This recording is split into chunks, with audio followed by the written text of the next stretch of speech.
Hallo liebe Disc Golf Gemeinde, ich grüße euch recht herzlich zur 9. Island Challenge auf der schönen Insel im Salzgittersee. In den nächsten knapp 45 Minuten seht ihr das Leading Flight rund um Jerome Braun und Mike Hartmann, Kevin Konsor und Christian Plaue. Ich begrüße recht herzlich den Turnierdirektor persönlich, Andreas Martin, und John Dr. Delay Wedemeyer hier im Freuf-Studio. Und jetzt recht viel Spaß.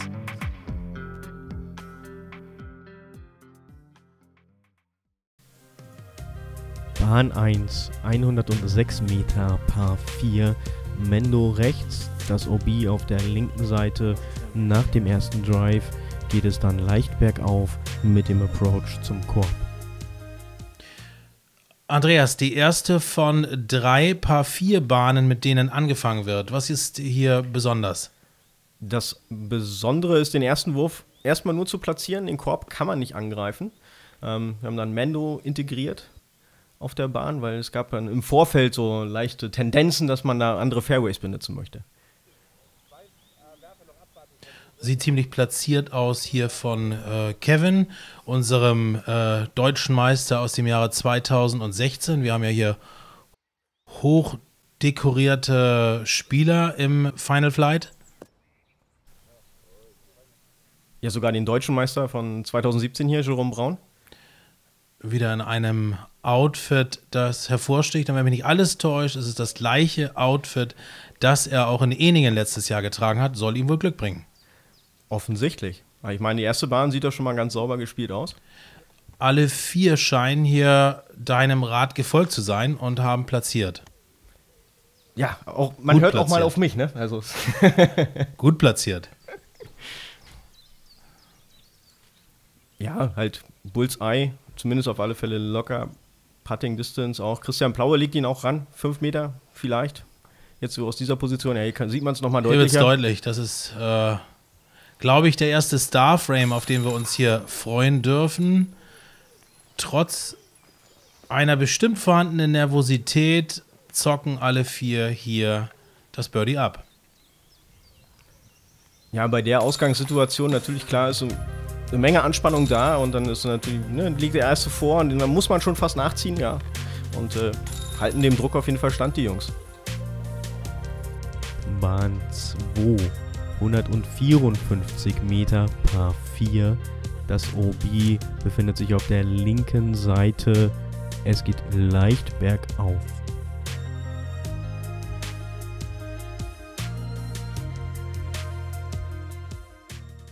Die Box weiterhin bei Christian. Ja, zieht er schön lang, leichter Turn in der Scheibe und dann direkt ins Loch gelegt. Ja, passt, sauber, so muss man den spielen.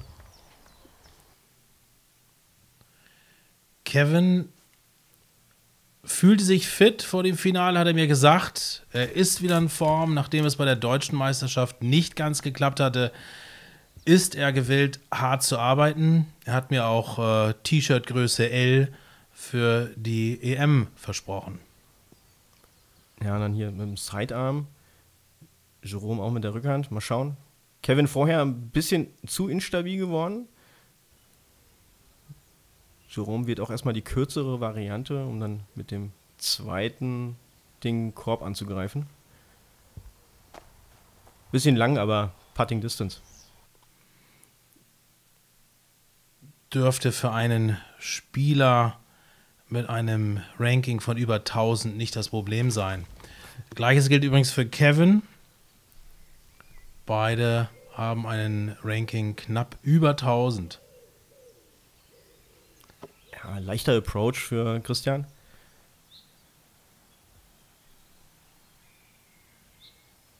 Ja, wann puttet er? Das ist immer die Frage, wenn man Jerome putten sieht. Die stets beeindruckende Frage, aber mit Da Erfolg.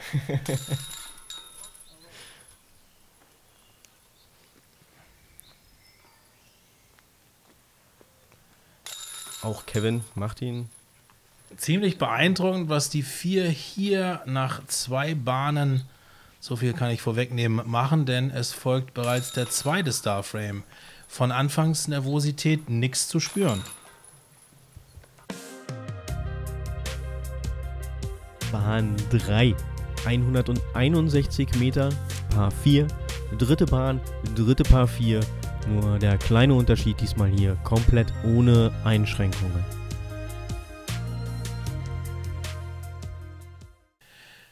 Es folgt die dritte Par 4 Bahn hintereinander, die Box immer noch bei Christian. Es hat sich noch nichts in der Reihenfolge getan, wie der Grafik auch entnommen werden kann. Leichte Baumberührung bei Kevin. Schadet ihm das? Ja, hier gilt es natürlich schon mal Meter zu machen mit dem ersten. Aber der Baum da vorne, der steht da nicht umsonst. Also den haben wir zwar nicht gepflanzt, aber den kann man auch ruhig mal treffen, ne? Das hätte mich mächtig beeindruckt, wenn du diesen Baum gepflanzt hättest.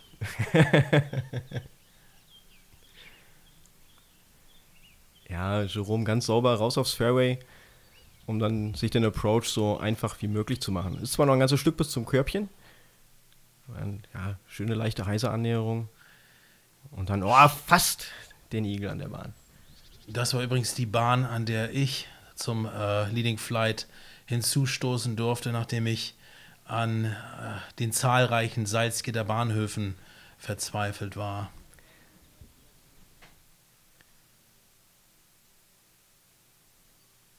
Ja, Enheiser. Interessante Annäherung, sah aus der anderen Perspektive fast etwas unkonventionell aus, im Ergebnis dann doch geparkt. Ich bin ziemlich beeindruckt, was die Jungs hier auf den ersten 3 Bahnen des Finales produzieren, auch wenn es hier leider einen Rausspringer gegeben hat. Damit bleiben Kevin und Christian weiterhin gleich auf. Mike verliert jetzt hier einen.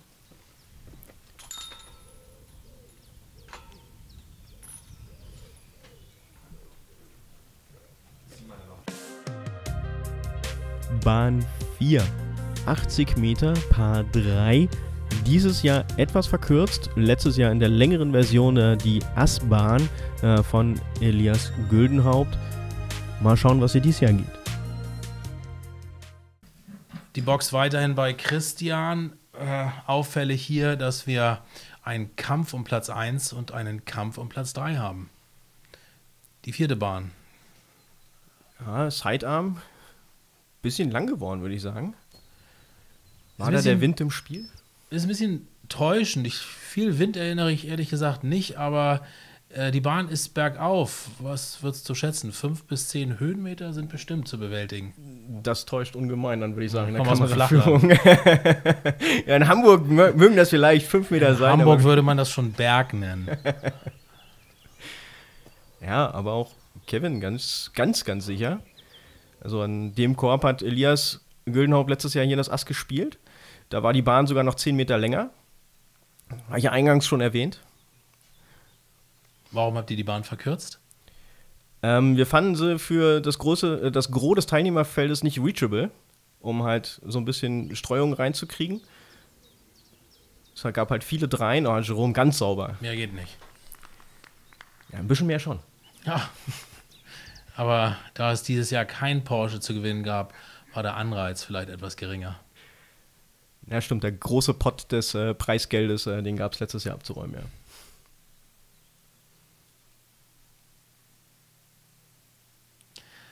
Aus dem Stand beeindruckend. Allerdings 2 Meter zu kurz. Fantastisch. Ja, in die Situation hat er sich selber manövriert. Aber geht drauf. Hat nicht viel gefehlt. Kann man, glaube ich, auch machen bei der Position bergauf. Die Gefahr, dass die Scheibe doch abprallt und wegrollt, ist relativ gering. Interessant ist hier, dass die beiden Leader das Birdie verpassen, während die beiden auf Platz 3 gelegenen hier eigentlich nur reinlegen müssen. Interessant auch die Putt-Technik von Mike, aber dazu an anderer Stelle vielleicht noch mehr.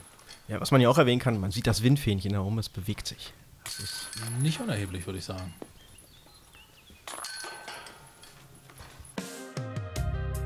Bahn 5. Passend dazu 95 Meter. Jetzt kommt das Aber. Es ist nur Paar 3. Hier geht es bergauf im Heiser zum Korb. Bahn 5, die Box inzwischen an Jerome gegangen. 95 Meter Par 3, wenn ich es mir richtig gemerkt habe. Was ist hier die Schwierigkeit? Ja, die Schwierigkeit ist, den da wirklich rauszukriegen da oben hin und dann auch wirklich Richtung Korb, beziehungsweise überhaupt in Putting Distance zu kommen. Es sieht leichter aus bei den Jungs hier, als es denn tatsächlich wirklich auch ist. Ja, ist over. Sieht in der Tat leicht aus, aber das ist, glaube ich, das Phänomen, das wir haben, wenn wir einen Leading Flight mit 4 wirklich klasse Spielern beobachten. Ja, enge Linie hier von Christian. Bisschen lang geworden. Mal gucken, hat er noch einen schwierigen Putt auf jeden Fall vor sich. Kevin mit seiner, wie ich finde, unglaublichen Abwurfgeschwindigkeit. Aber auch eher ein bisschen länger, ja. Und dann sieht man es da, Christian, ja. Ist schon fast außerhalb des Circles und nicht mal Ketten. Ungewöhnlich weit rechts daneben, aber kann auch einem Spitzenspieler wie Christian passieren. Auch Jerome trotz langer Konzentration, bekannter Konzentrationsphase, nix, Korbrand. Ja, und da macht er ihn, ne? Das ist der Moment, wo Kevin aufschließt. Beide jetzt gleich auf. Ja, und Mike zieht wieder an Jerome vorbei. Dann noch schwieriger Reputt, wenn der daneben geht, aber das hat er bestimmt nicht im Kopf gehabt. Halt. Das kann ich mir nicht vorstellen.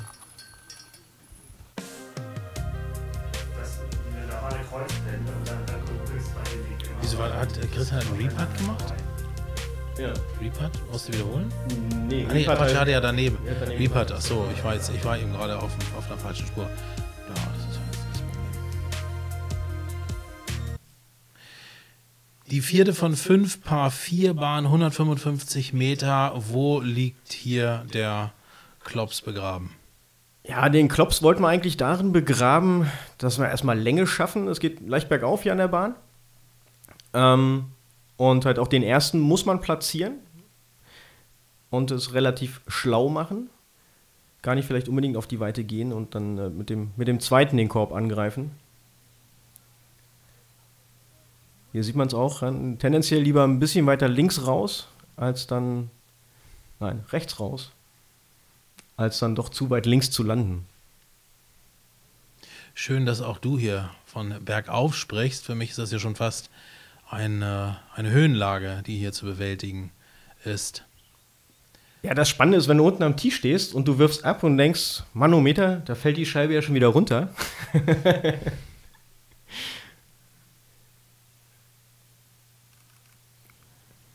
Ja, und dann Christian, wieder leichter Turn in der Scheibe und dann zieht er den da raus auf die Wiese. Ein langer Glide. Ich würde sagen, bei allen hier die Chance auf Birdie. Den muss man da erstmal noch hinlegen. Das Windfähnchen ist still, das sollte keine Probleme geben. Oh, das kann ein Spieler von Mikes Spielstärke besser erledigen. Wollen wir mal schauen, ob er das noch rettet. Ja, dann Kevin. Auch mit der Heiser-Annäherung. Leichten Skip.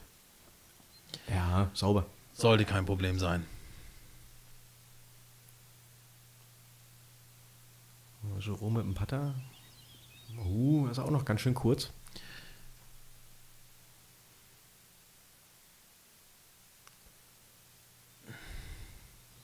Alle drei mit langen Heiser-Annäherungen. Ich als Oldschool-Spieler würde ja immer den direkten Weg wählen. Hier die doch ungewöhnliche Putt-Technik und ein kleiner Wutausbruch von Mike, was ihn aus meiner Sicht nicht unsympathisch macht. Das gehört halt dazu und das Beeindruckende, er ist nach einer Bahn wieder komplett ruhig und konzentriert. Ja, Gefühle sollen raus, ne? Damals hat Boris Becker das schon vorgemacht und der war immer beliebter als alle anderen und hatte mehr Wutausbrüche auf Plätzen, als ich sie je zeigen durfte. Bahn Nummer 7. 90 Meter, Par 3. Es geht diesmal nicht bergauf und auch nicht bergab, sondern genau das, was wir Discgolfer lieben, einfach nur geradeaus. Bahn 7, Par 3, eine etwas kürzere Bahn, 90 Meter. Besonderheit? Besonderheit ist, dass man hier nicht mit dem Heiser zum Korb spielen kann. Man muss den wirklich gerade raus. Ist halt auch so eine Idee Tetzel-Güldenhaupt, als wir die Bahn letztes Jahr schon kreiert haben. Und man sieht es nicht so einfach, dahin zu kommen. Ist das Kursdesign ein Teamwork gewesen? Da ist ganz schön viel Teamwork dabei. Also das fing 2016 an und dann haben wir das letztes Jahr nochmal und dann sind wir nochmal drüber und nochmal drüber. Und wir werden auch nochmal drüber gehen. Was sind die Pläne für die 10. Island Challenge? Die Pläne sind halt, das Kursdesign halt nochmal etwas schwieriger zu machen. Ein bisschen mehr mit OB-Zonen arbeiten, ein bisschen Hazard arbeiten. Und dann schauen wir mal, was wir da aus dem. Das Layout an sich ist schon nicht schlecht, aber wir wollen es halt einfach noch besser machen. Ja, weiter Putt zur 2. Schöne Perspektive, auch links im Bild mal Alex gut zu sehen. Stoische Ruhe. Ganz sauber. Ganz sauber, hat sich gelohnt. Aber so kennt man Kevin eigentlich auch. Was mich bei Kevin immer wieder beeindruckt, ist die durchgehende Spiellaune, die er zeigt. Man sieht einfach selten negative Energie, die er verströmt. Dann Christian aus dem Gebüsch. Es bleibt spannend bei den beiden. Beide hier mit Birdie, während Mike und Jerome, ich darf vorgreifen, hier mit einem Paar nachziehen, aber wiederum den Battle um den 3. Platz ebenso spannend fortsetzen. Bahn 8. 149 Meter, Par 4. Erster schwerer Placement-Shot danach. Immer noch ein schwerer Approach, aber wie wir alle wissen, Putting is easy.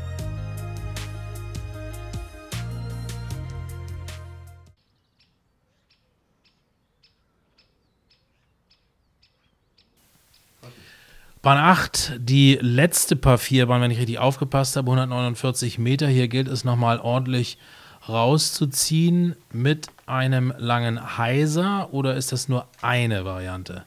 Das ist die Variante, die wir von den Jungs genau sehen wollten. Wer Lust hat, auf den Eagle zu gehen, der soll es machen. Deswegen ohne Mandatory oder sonst Ähnliches.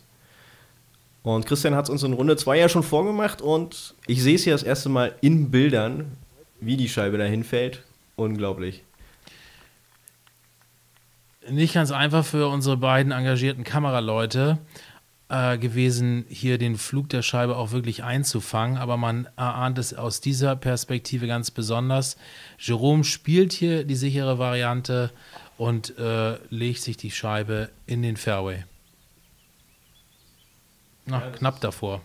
Ja, das ist, ich sag mal so, ist selbst die vermeintlich sichere Variante ist schwerer, als man eigentlich denkt. Man muss im Kopf haben, dass man tendenziell wirklich weiter muss, als man eigentlich meint.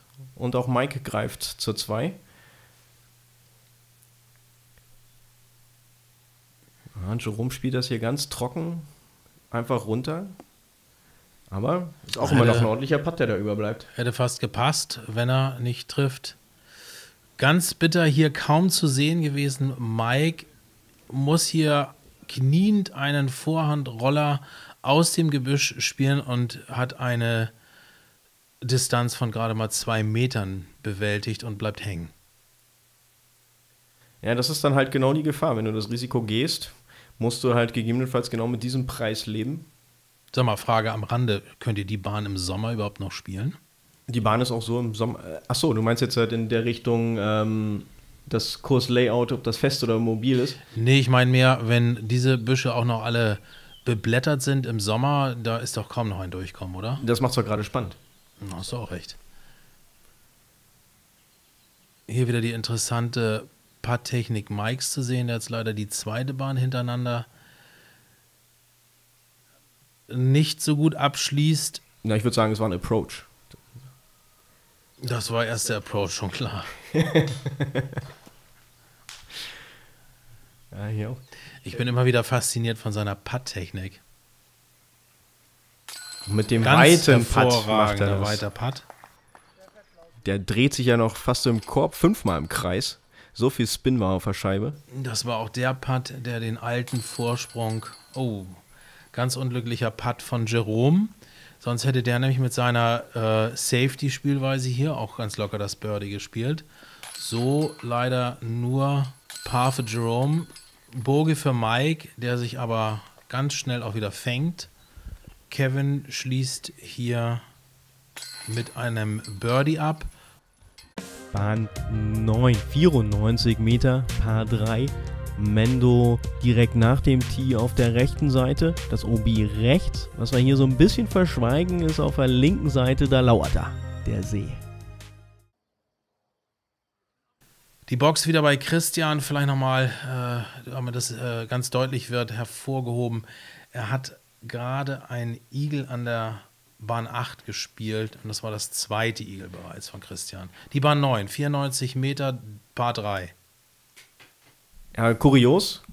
Oder nicht kurios, wir sehen ja von beiden die Vorhand. Ist, wenn man die weiter hat, kommt man dann natürlich auch hin. Aber die Bäume, da muss man erstmal dran vorbei. Jerome, der hier schon eine OB4 kassiert hat im Laufe des Turniers, aber diesmal hat er keinen unglücklichen Baumtreffer.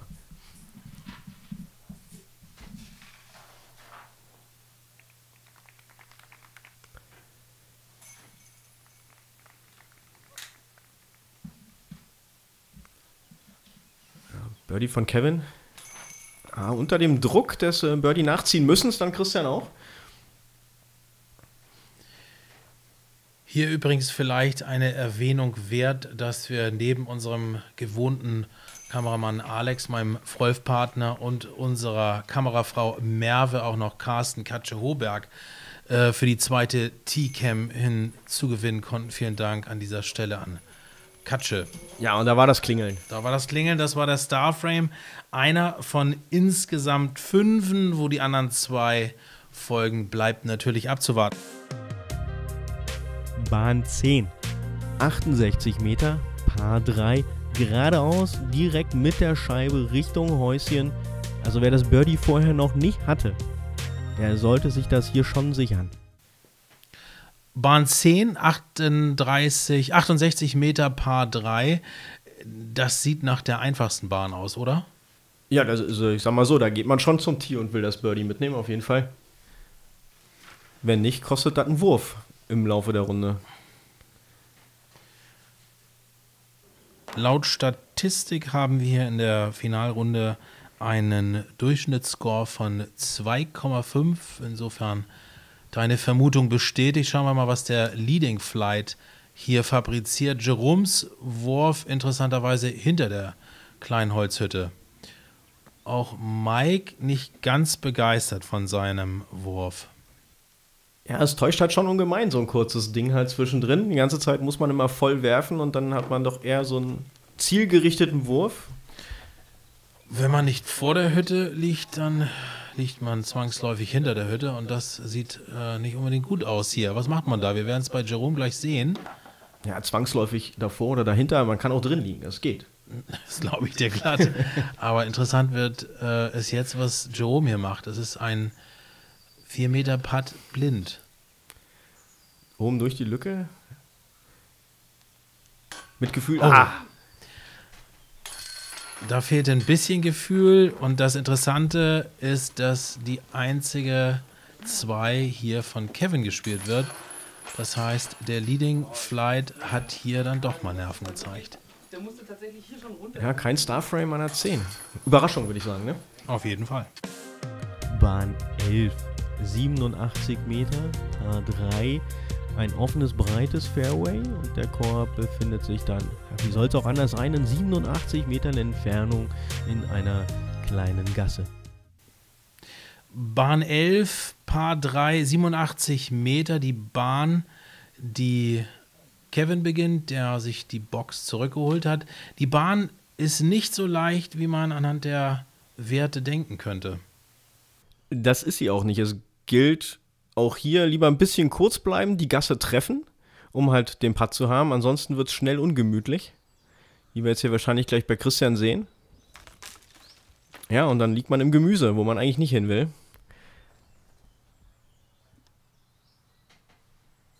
Jerome nimmt auch nochmal Maß.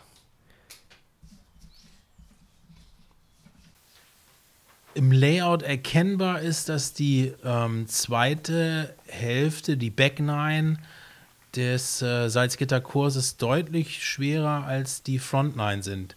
Gewollt oder eher zufällig? Das ist witzigerweise ein Zufall, weil wie wir ja festgestellt haben, sind die Par 4 Bahnen allesamt auf der Front Nine und nicht auf der Back Nine zu finden. Und deswegen ist es umso erstaunlicher, dass die Back Nine von den Werten her als schwieriger einzustufen ist.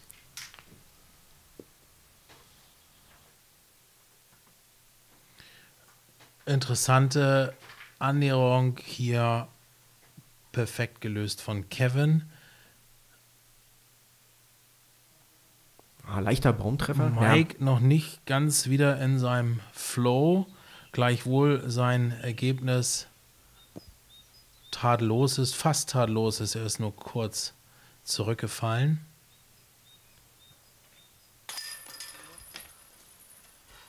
Christian hat gesehen, Kevin spielt auch nicht das Birdie, dann brauche ich ja nur rauschippen. Gar keine großen Risiken eingehen und nehmen das Paar mit an der Bahn und wir bleiben beide gleich auf. Christian spielt sehr professionell, sehr sicher, weiß genau, wann man das Risiko auch vermeiden sollte.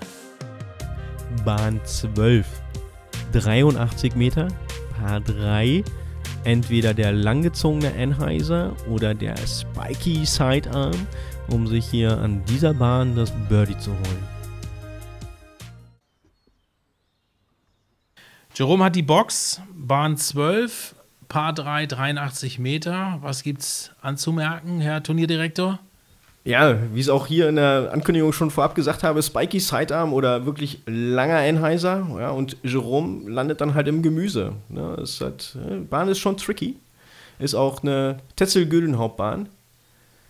Die gab es zwar schon vorher mal im Layout so ein bisschen angedeutet, aber nicht so extrem.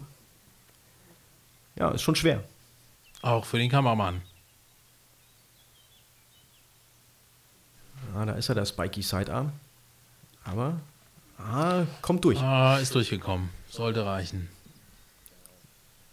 Ja, was ich spannend finde, ist, dass alle bisher die enge Linie wählen und gar nicht wirklich richtig weit raus. Ein bisschen weiter rausgespielt mit Erfolg Mike. Ja, und dann liegt der Bullseye. So sieht's aus.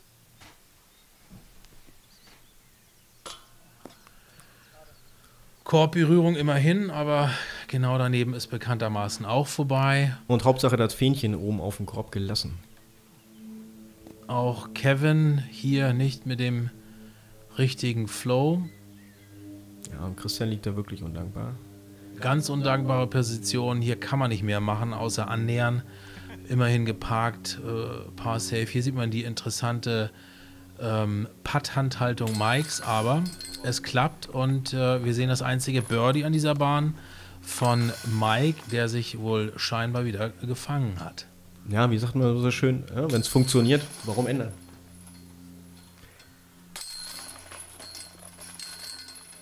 Ja, und damit hat Mike die Box. Bahn 13, 92 Meter, Par 3, leicht bergauf, OB links. Und spätestens hier ist Downsizing auch im Disc Golf angekommen. Bahn 13, Par 3, 92 Meter. Man sollte meinen, easy peasy, aber es ist tatsächlich die schwerste Bahn des Kurses. Warum? Ja, es geht schon ein ganzes Ende hoch. Und der Korb steht auch nicht ganz dankbar da hinten. Scheint Mike nicht wirklich beeindruckt zu haben. Unglaublich. Ja, und hier ist genau das, was dann passiert, wenn man nicht lang genug instabil bleibt, geht sie zu weit nach links hinten runter und dann wird es halt schwer, wirklich halt auf den Korb zu gehen. Ist sogar noch ein ganzes Stück weg. Hat nochmal 50 gefühlte Höhenmeter vor sich. Jedenfalls für mich als Flachländer. Ja, auch Kevin ganz weit unten. Tun sich alle schwer. Sind es die Nerven? Die Bedingungen wurden immer besser im Laufe der Finalrunde. Spätestens ab Bahn 12 oder 13 konnte man locker im T-Shirt weitermachen. Ja, weit geworfen haben sie. Das, aber immerhin, ne, wenn man fast gerettet, ganz fantastisch die Entscheidung Kevins hier drauf zu gehen. Auch der hätte von der Höhe her gepasst. Aus der Perspektive können wir nicht sagen, wie weit der rechts daneben ging, aber bewundernswert der Mut, dass man hier wirklich drauf geht. Auch Christian weiß, er muss jetzt was riskieren, aber auch bei Christian hat es nicht geklappt. Es bleibt erneut bei einem Birdie durch Mike. kann ich nicht mehr zu sagen. Musst du nicht mehr zu sagen. Das ist auch schön. Bahn 14, unsere CTP-Bahn über alle 3 Runden. 80 Meter, Par 3, leicht bergauf. Das OB auf der linken Seite sollte eigentlich keine Rolle spielen. Bahn 14, Par 3, 80 Meter, die CTP-Bahn, die einen ähnlichen Eindruck hinterlässt wie die sehr schwere Bahn 13, aber doch einfacher zu bewältigen ist. Ja, man sieht hier den Korb. Das ist, glaube ich, der riesengroße Vorteil. Wir haben zwar bei der Bahn 13 schon extra das größere Fähnchen draufgesteckt, in der Hoffnung, man kann es vom Tee aus sehen, aber das war noch nicht hoch genug. Aber auch die Jungs kommen nicht allesamt wirklich ins Bullseye. Das zeigt uns doch, dass die Bahn erstmal leichter anzuschauen ist, andersrum, dass die Bahn man tendenziell leichter denkt, als sie dann tatsächlich auch ist. Wenn auch nicht immer das Bullseye, so doch alle Würfe bisher im Zirkel, und das sollte für unseren Leading Flight auch nicht unbedingt ein Problem sein. Ja, wenn man hier aber oben, Erste Birdie fällt von Mike. wenn man oben auf dem Hügel liegt, dann hat man schon eine leichte Tendenz zum Death Putt jetzt hier von Kevin. Also das kann auch dann ganz schnell Das den stimmt, Hügel ja. komplett runtergehen. Da gebe ich dir recht, hier etwas irritierend mit der Nummer 9, Herr Turnierdirektor. Hier ist vergessen worden abzukleben. Entschuldigen Sie. Macht aber nichts. Wir sehen hier, Ja, und Kevin hat, man hat es gerade gesehen, er hat den Korb Genau. umarmt. Ja? Wenn er den nämlich nicht trifft, dann liegt er ganz weit unten. eine 4. Starframe immerhin. Klasse Leistung. Wer hat übrigens die CTP-Wertung gewonnen? Die CTP-Wertung in der Runde Antonia Faber. Bahn 15, 81 Meter, Par 3. Der Korb ist vom Tee aus nicht direkt zu sehen. Was ich sagen kann, ist, dass die Bahn tendenziell schwieriger ist, als sie eigentlich zu sein scheint.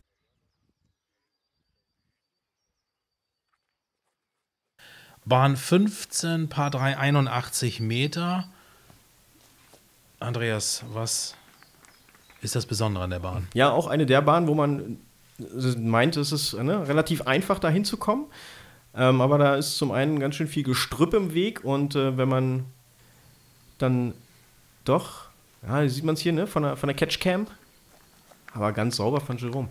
Also die Lücke muss man dann schon treffen. Ansonsten hat man einen sehr, sehr schweren Putt.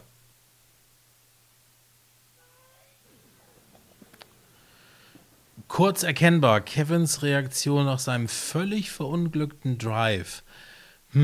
Hoffentlich sehen wir hier keine Vorentscheidung. Ja, Christian wusste in dem Moment, hier muss er liefern. Das war überworfen, ganz klar erkennbar, auch aus dieser Position.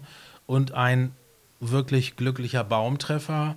Aber wie sagt schon der Disc Golf Guru, wer mehr übt, hat auch mehr Glück. Ja, man muss mit Bäumen üben, ne?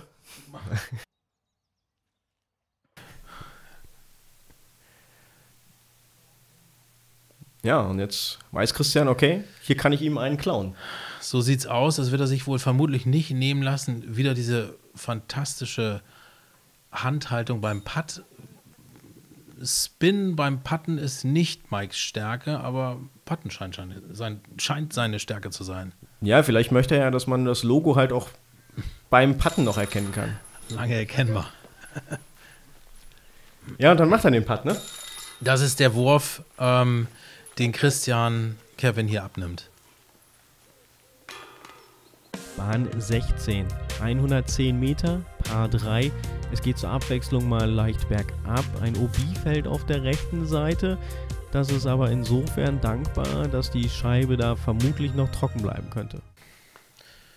Bahn 16, Par 3, 110 Meter. Das klingt dann doch nach einer Aufgabe. Im Übrigen ist dies die erste von 3 wirklich schweren Bahnen zum Ende hin. Nochmal die Frage, zufällig oder gewollt? Also das ist wirklich Zufall. Ich kann es nach wie vor nur so sagen. Darfst du es so sagen?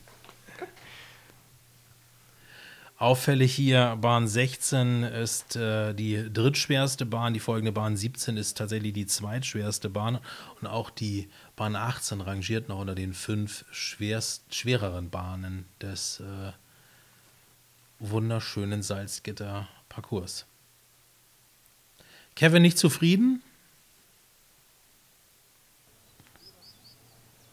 Ja, es liegen alle weit weg von der 2. Also hierzu vielleicht die ergänzende Anmerkung, dass es in der dritten Runde an dieser Bahn ganze 4 Birdies gab. Das ist, denke ich, aussagekräftig genug. Kevin Und weiß, er muss angreifen und dann ist er ein bisschen lang. Mal gucken, was Christian aus der Situation macht. Oh, schade von Mike. hier kommt man dann doch den Spin sehen. Wo er den plötzlich hergeholt hat, ist mir ein Rätsel. Hier und ganz Profi. Christian ganz pro und denkt sich, ich riskiere hier nichts, bleibe hier beim Vorsprung von einem Wurf. Denn Den muss er man erstmal machen von da unten. beeindruckend kurz, wenn man sich überlegt, wie lange sich andere Spieler an diesem Flight konzentrieren, war das schon fast ein Wutputt, könnte man meinen. Ja, oder do or die. Bahn 17, 112 Meter, Par 3. Hier an dieser Bahn eigentlich nichts Besonderes. Ein bisschen Wasser auf der rechten Seite. Ansonsten schönes, breites Fairway, um den Distance Driver mal so richtig fliegen zu lassen. Vielleicht die letzte Chance für Kevin, jetzt den Rückstand von nur einem Wurf wieder gut zu machen. Was ist das Besondere an dieser Bahn? Dieser Bahn heißt es einfach, gib ihm. Ja? Für die Jungs mit dem Arm, da muss das Birdie eigentlich schon fast drin sein. Aber trotzdem halt 112 Meter erstmal platzieren mitten auf dem Fairway, um einen sicheren Putt am Ende zu haben. Auch hier nochmal die kleine statistische Anmerkung. Das ist tatsächlich die zweitschwerste Bahn.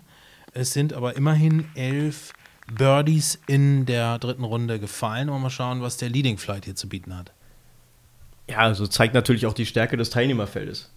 Also, dass da 11 Birdies bei einer 112 Meter Par 3 Bahn fallen, finde ich schon herausragend. Zufrieden gewesen mit dem Teilnehmerfeld, Andreas? Teilnehmerfeld war Bombe. Also, ich hätte mir natürlich noch ganz gern den einen oder anderen regionalen Spitzenspieler hier gewünscht. Aber die Jungs hatten anscheinend entweder Besseres zu tun oder haben sich gedacht, okay, komm, wir lassen den anderen mal einen Vortritt.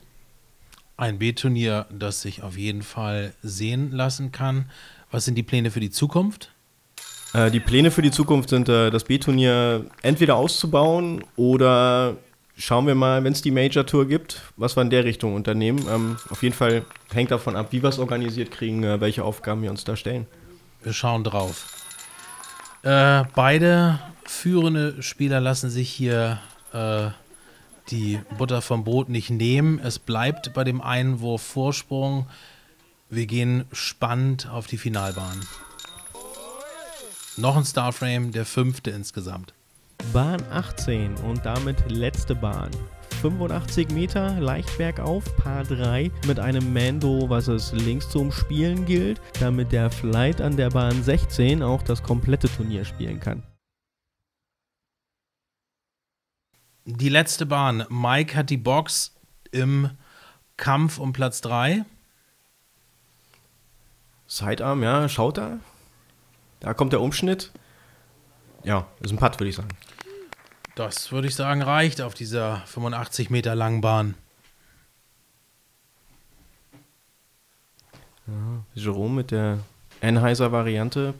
Putter hat er in der Hand. Dann kommt der schöne Turn.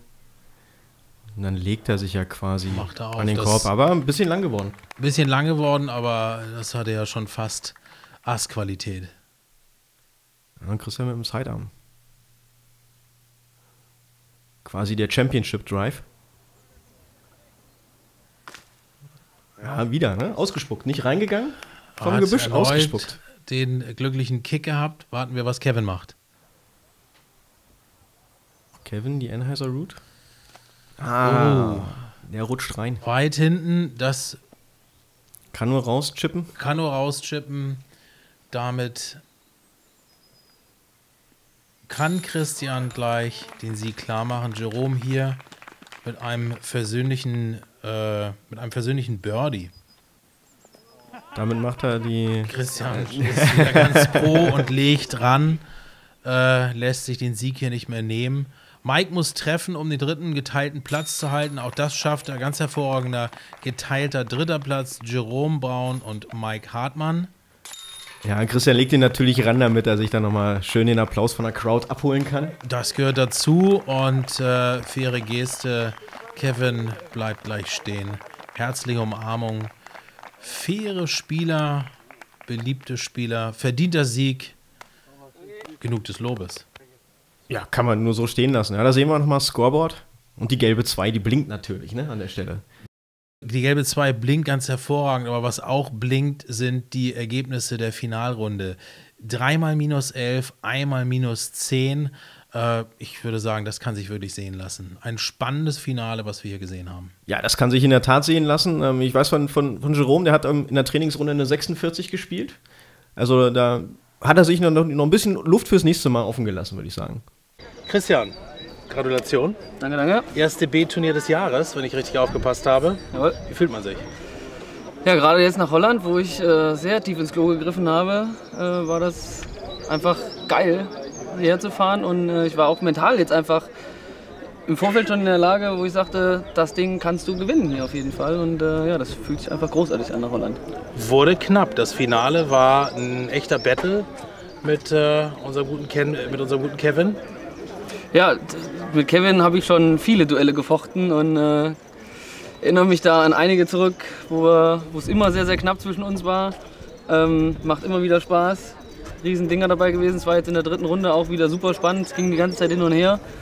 Und ja, umso besser fühlt es sich dann am Ende an. Freundschaftliche Rivalität. Auf jeden Fall, ja? Absolut. Also von meiner Seite. Von seiner Seite kann ich nicht hättest sagen. Keine Träne vergossen, wenn Kevin Nein, ich habe nach vor dem meinem Putt an der 17 noch angekommen wäre. Vor meinem letzten Putt habe ich noch gesagt, Kevin, das Ding hat keinen Sieger verdient. Und ich denke, das trifft es auch ganz gut. Weil wir haben beide mega geil gespielt. Mit -31 und -32 am Ende, denke ich, das kann sich sehen lassen. Klasse Ergebnis. Und, ja. Das sollten wir so stehen lassen. Danke. Danke, Christian. Liebe Freuf-Gemeinde, vielen Dank, dass ihr zugeschaut habt. Lieber Andreas, vielen Dank, dass du dabei warst. Ja, vielen Dank, dass ihr mit Freuf dieses Turnier begleitet habt in der Finalrunde, dass das alles terminlich so geil geklappt hat. Wir mit 3 Kameras vor Ort, also ihr mit 3 Kameras vor Ort wart und einfach super. Ich freue mich, dass die Zusammenarbeit einfach spitze war. Hat viel Spaß gemacht, liebe Disc Golf Gemeinde. Wir sehen uns in Kürze, wenn wir über die Hamburger HSV Disc Golf Open präsentiert von Fruchtwerker berichten. Bis dahin, alles Liebe, alles Gute. Danke, Andreas. Ja, danke, Freuf.